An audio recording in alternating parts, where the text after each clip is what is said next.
They all laughed as the flames swallowed the brand new laptop I had saved for months to buy for my daughter.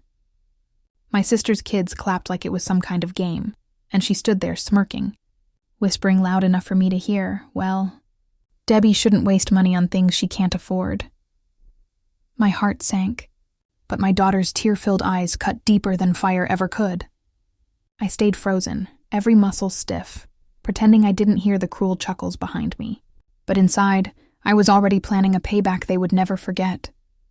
And if you want more stories like this, full of shocking twists, family drama, and satisfying revenge, make sure you subscribe, like, and share right now, because what's coming next will leave you speechless. The room reeked of burnt plastic, but what stung more was the silence from the rest of my family. Not a single person stepped in, not even to stop the children. My daughter clung to me, whispering, "Mom, it's gone." And I could hear my sister's laugh echoing across the room like she had won some invisible battle. She had no idea that the very fire she lit would soon burn her pride, her arrogance, and everything she thought she controlled. I didn't argue. I didn't shout. I didn't even shed a tear in front of them. That was exactly what my sister wanted, to see me break. Instead, I pulled my daughter close, whispered that everything would be okay, and quietly walked out of the room. But inside, my chest was burning.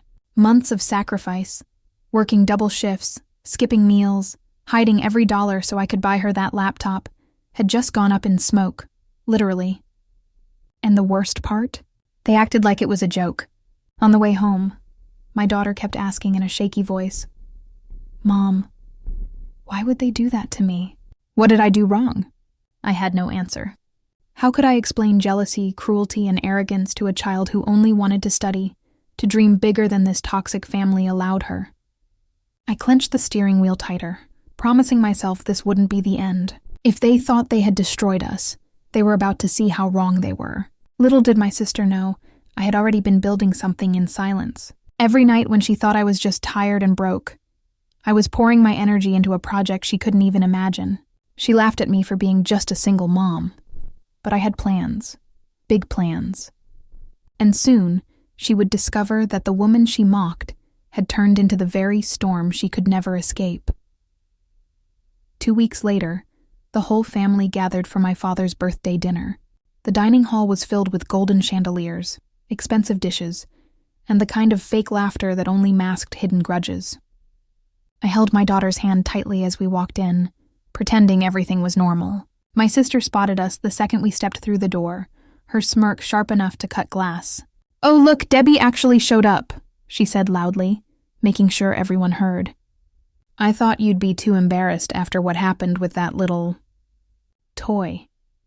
She didn't even call it a laptop, just that little toy. The room erupted in cruel chuckles, and my father didn't stop them.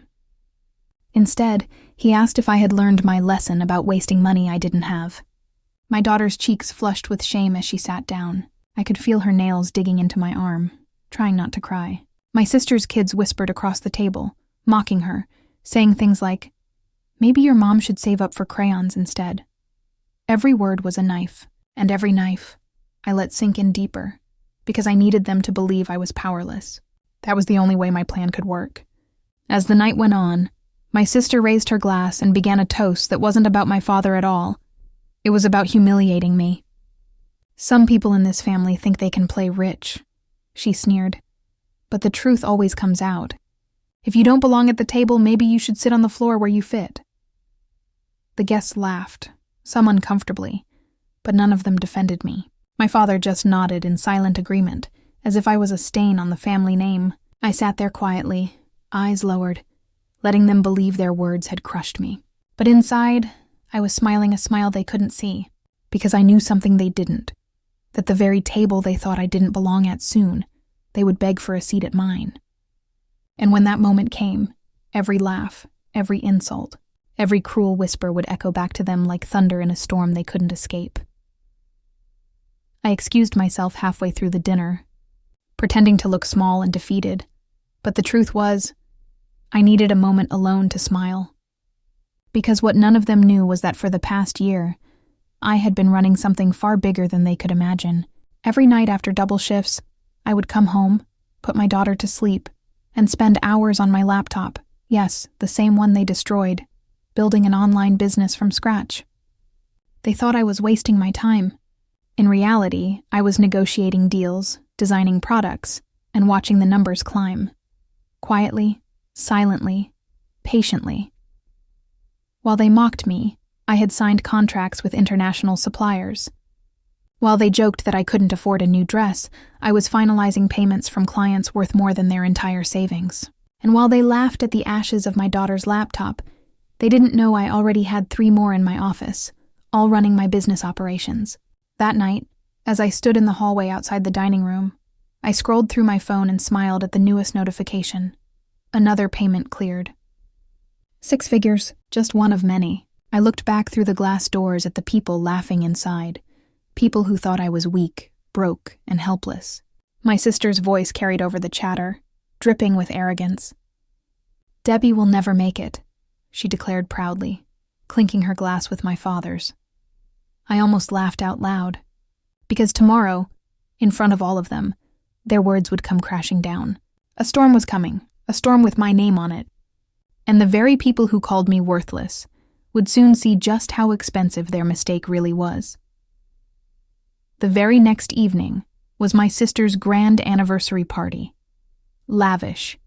Loud, dripping with wealth and arrogance. Crystal chandeliers sparkled overhead. Violins played in the corner, and every guest in town was present. My sister strutted around like a queen, her diamond necklace flashing under the lights, making sure every compliment landed loudly enough for me to hear. She saw me arrive with my daughter and smirked. "Careful not to break anything, Debbie," she sneered. "This place is worth more than your life." The crowd laughed again, but this time I didn't bow my head. I smiled, calm, confident. My daughter squeezed my hand nervously, whispering, "Mom, are you sure?" I bent down and kissed her forehead. "Watch me," I said. When the speeches began, my sister took the stage, ready to humiliate me once more. But before she could finish her toast, the lights dimmed. A large projector screen lit up, displaying a name, my company's name. Gasps rippled through the room. The slideshow revealed international contracts, multi-million-dollar profits, newspaper headlines praising my leadership, and photos of me with CEOs, shaking hands, signing deals. The whispers turned to shock. "That's Debbie? She's the owner? This can't be real." I walked slowly to the stage, heels clicking against the marble floor, every eye glued to me. My sister froze, her face draining of color. "Oh, what is this?" she stammered. "This," I said into the microphone, "is the empire I built while you laughed at me. This is what you called a waste of time. This is the result of every insult, every humiliation, every cruel word. You burned my daughter's laptop. You mocked our dreams. And today, you get to watch those dreams pay for everything you've ever bragged about, and more." The guests erupted in applause, some even standing. My father's jaw tightened, but he said nothing. My sister's husband shifted uncomfortably, ashamed, and my sister, she could barely stand. I turned to my daughter, who was glowing with pride, tears in her eyes. "You see, sweetheart," I told her in front of everyone, "we never needed their table. We built our own." And that night, under the golden lights, the laughter wasn't at me anymore. It was at the ones who had underestimated me. My silence had been my weapon. My success, my revenge. Weeks later, life had shifted entirely. The same relatives who once mocked me now called, suddenly proud of my success. Invitations flooded in, all carefully worded to sound supportive. But I ignored most of them. Respect begged for is not respect earned. My sister, meanwhile, could no longer hold her head as high. Whispers followed her everywhere. How she'd once ridiculed me, only to be outshined by the sister she dismissed as nothing. At parties, people compared us openly. My company's growing influence, her fading relevance. She avoided me now, and when our eyes did meet, there was no smirk left, only silence. But the real victory wasn't her downfall. It was the quiet mornings with my daughter, sitting at the breakfast table in the house we had bought together, a house filled with light, not shadows. She opened her brand new laptop, this time the best model money could buy, and looked at me with the same determination I once carried in secret. "Mom," she said softly, "I'm proud of you." I smiled, brushing her hair back. No, love. I'm proud of us. They tried to break us, and we turned it into fire. We didn't just survive. We rebuilt, stronger than ever. And while the world finally saw me, the truth was simple. I had always been this woman. They just weren't ready to believe it. Now they had no choice, and for the first time in years I felt free.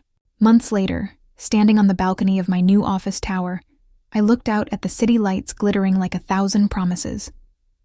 Every insult, every humiliation, every cruel laugh had been turned into bricks of the empire I now stood upon. My sister's voice, once so loud, was now nothing more than an echo, fading into irrelevance.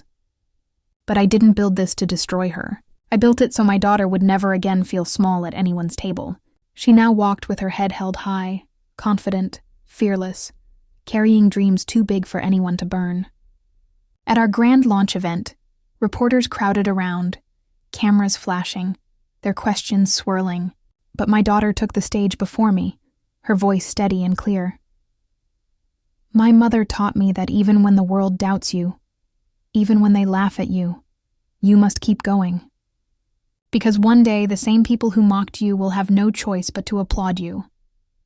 The room thundered with applause. Tears pricked my eyes, not from pain but from pride. That was the true ending of my story.